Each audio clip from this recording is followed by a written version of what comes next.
Que a graça do nosso Deus Todo-Poderoso esteja em seu coração. Amém? Vamos dar continuidade hoje ao capítulo 24 de 1 Samuel. Vamos orar. Senhor Deus e Pai, Deus de bondade, Deus de misericórdia, nós te agradecemos, meu Deus, pela tua infinita bondade. Obrigado, meu Deus, porque tu és um Deus que nos concede a paz que excede todo o entendimento, Senhor. Obrigado por nos entender. Ó Deus, perdoa nossas falhas, Senhor. Perdoa, Senhor, por muitas vezes não fazermos o que o Senhor quer. Ó Deus, perdoa, Pai. Perdoa nossos corações que muitas vezes têm se afastado de Ti, não fazendo a Tua vontade, meu Pai. Ó Deus, vem renovar nossos corações, renovar nossas forças, Senhor, para que possamos continuar, ó Deus, louvando e engrandecendo o Teu nome. Ó Deus, abençoa cada irmão, cada irmã que está comigo nesse devocional. Que o Senhor possa estar abençoando grandemente essas vidas. Ó Deus, anima aquele que está desanimado, dá força àquele que está enfraquecido. Ó Deus, abençoa aquelas pessoas que estão precisando de uma porta de emprego, aquelas pessoas que estão enfermas, meu Deus, seja fisicamente, espiritualmente ou emocionalmente, que o Senhor possa estar, ó Deus, abençoando a vida de cada uma dessas pessoas. Ó Deus, tenha misericórdia de cada um de nós, começando de mim, Senhor. Usa-me de acordo com a Tua vontade e que possamos, ó Deus, ser boca Tua, Senhor, onde formos, que todos possam, ó Deus, enxergar, ó Deus, a Tua presença em nossas vidas, sem precisarmos nem falar, mas com o nosso viver, com o nosso exemplo de vida, todos possam olhar e enxergar a Tua presença em nós. Amém? Em nome de Jesus. Vamos dar continuidade. Davi poupa a vida de Saul. Depois que Saul voltou da luta contra os filisteus, foi informado de que Davi tinha ido para o deserto de En-Gedi. Então Saul escolheu 3.000 dos melhores soldados de todo Israel e foi à procura de Davi e os seus homens perto das rochas onde viviam cabras selvagens. No lugar onde a estrada passava por alguns currais, Saul entrou numa caverna para fazer suas necessidades. Aconteceu, porém, que Davi e seus homens estavam escondidos no fundo daquela mesma caverna. É sua oportunidade, disseram os homens de Davi para ele. Hoje o Senhor lhe diz, certamente entregarei o inimigo em suas mãos, para que faça com ele o que quiser. Então, com todo o cuidado, Davi se aproximou e cortou um pedaço da borda do manto de Saul. Sua consciência, porém, começou a perturbá-lo por ter cortado a borda do manto de Saul. Por isso disse aos seus homens: que o Senhor me livre de fazer tal coisa a meu senhor, o ungido do Senhor, e atacar aquele que o Senhor ungiu como rei. Assim Davi conteve seus homens e não deixou que matassem Saul. Depois que Saul deixou a caverna para seguir seu caminho, Davi Saul e gritou para ele: ó meu senhor, ó rei. E gritou, e quando Saul olhou para trás, Davi se curvou com o rosto em terra. Então ele gritou para Saul: por que o Senhor dá ouvidos àqueles que dizem que eu procuro lhe fazer mal? Hoje mesmo o rei pode ver com seus próprios olhos que isso não é verdade. O Senhor entregou em minhas mãos na caverna. Mas alguns dos meus homens disseram que o matasse. Mas eu o poupei, disse ele. Jamais farei mal ao rei, pois ele é ungido do Senhor. Veja, meu pai, o que tenho em minha mão é um pedaço da borda do seu manto. Cortei seu manto, mas não matei o rei.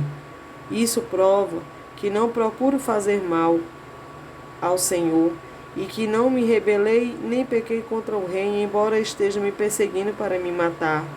Que o Senhor julgue entre nós dois. Talvez o Senhor castigue o rei por aquilo que procura fazer contra mim, mas eu jamais farei mal ao Senhor. Como diz o antigo provérbio: De pessoas perversas vêm altos perversos. Por isso o rei pode estar certo de que eu jamais lhe farei mal.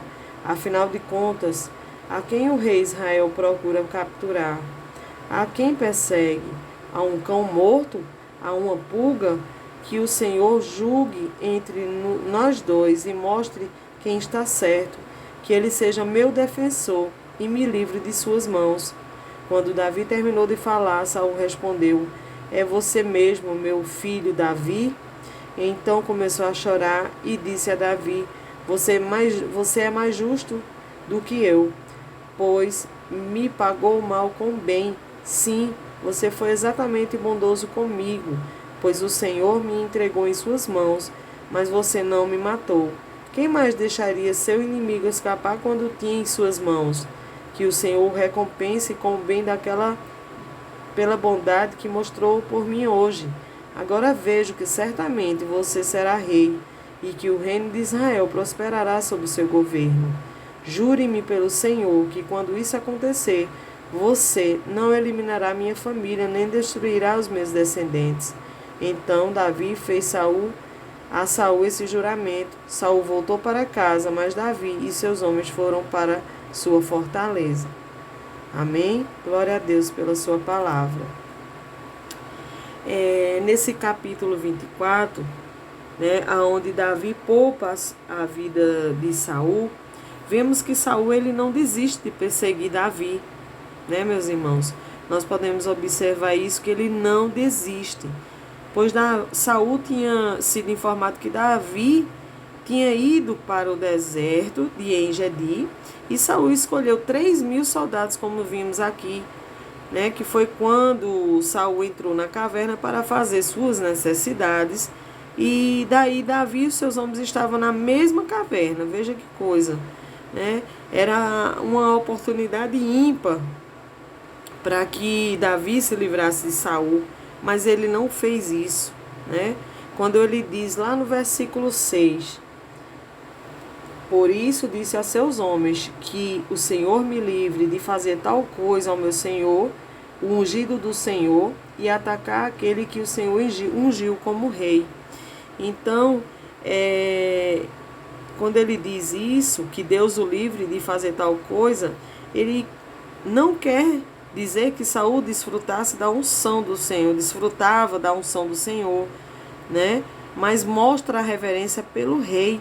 Ele foi humilde ali, ele reconheceu ele deu reverência ao rei, que o Senhor tinha ungido. Independente do que Saul estava planejando, que era matar Davi, mas mesmo assim, ele mostrou principalmente a reverência ao Senhor e depois pelo rei, né? Para os homens de Davi, a presença de Saul, como vimos na caverna, eles viram uma oportunidade concedida ao Senhor para ele se livrar do inimigo, né? Lá no versículo 4 você pode observar. Mas para Davi, Saul era um ungido do Senhor, tanto por indicação divina como pelo povo, né? Assim, diante disso, Davi não acreditava em não ter direito, né? Ele achava que não tinha direito de estender a mão contra o ungido do Senhor, né? Uma expressão que é usada várias vezes. Davi se sentiu mal por ter cortado a orla do seu manto, porque ele considerou um gesto agressivo ao rei e, portanto, um pecado. Ele se sentiu mal, né? Ele se sentiu mal por isso, porque para Davi ele jamais poderia molestar aquele que Deus havia colocado em posição de autoridade, que vocês podem também observar no versículo 7, isso, né? Que Davi, em reverência a Deus, se recusou a fazer justiça com suas próprias mãos. Ele confiou na justiça de Deus, né? Que é como nós devemos aprender, como aprendemos com Davi, com sua humildade e com sua fé, que ele sabia que o juiz dele era Deus, né? E por isso que ele não fez tal ato. Lá no versículo 20, que se diz: agora vejo que certamente você será o rei, né? E que o reino de Israel prosperará sobre o seu governo.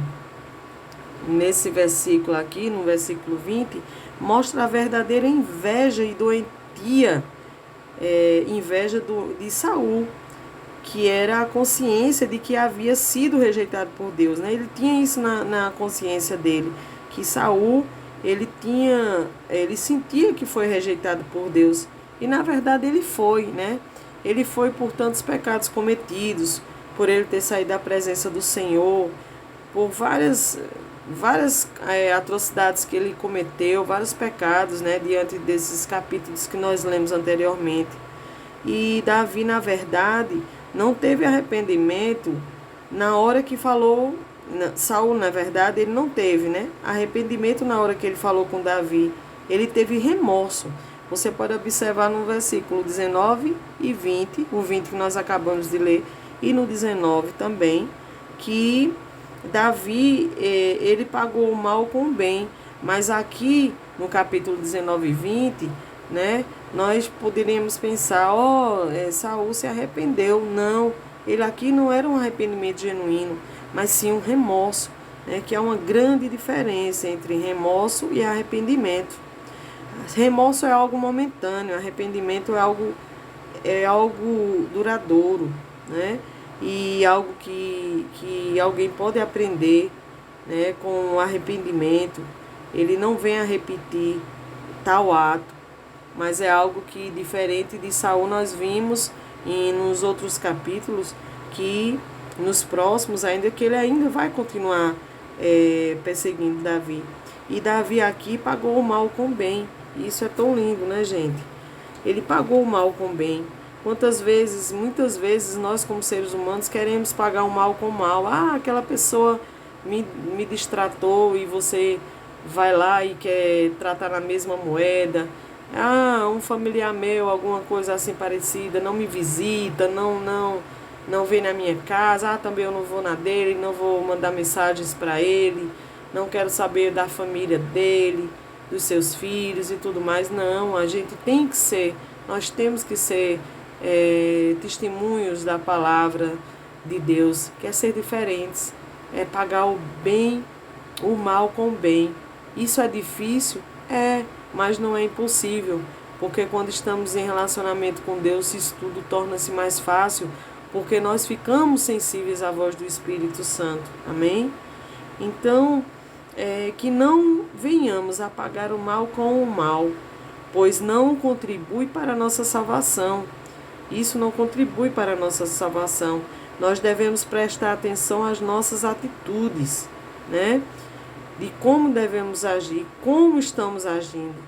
E que possamos, meus irmãos e minhas irmãs, ser exemplos de abençoar quem nos persegue. E os frutos com certeza virão e serão abençoadores para as nossas vidas. Amém? Então, que essa palavra possa entrar em seu coração e possa, de alguma forma, frutificar, né? Que ela não só fique em seu coração, mas que ela possa frutificar, e que você possa ser boca de Deus onde você for, e que mesmo sem você falar, né? Mesmo sem você falar, como eu já eu falei a canção de Leonardo Gonçalves, Brilhar por Ti, creio eu que é esse título, né? Que muitas vezes a gente nem precisa falar, apenas com a nossa presença nós brilhamos a luz de Deus através das nossas vidas. E é essa minha oração por sua vida, que você possa brilhar nesse mundo de escuridão. Amém?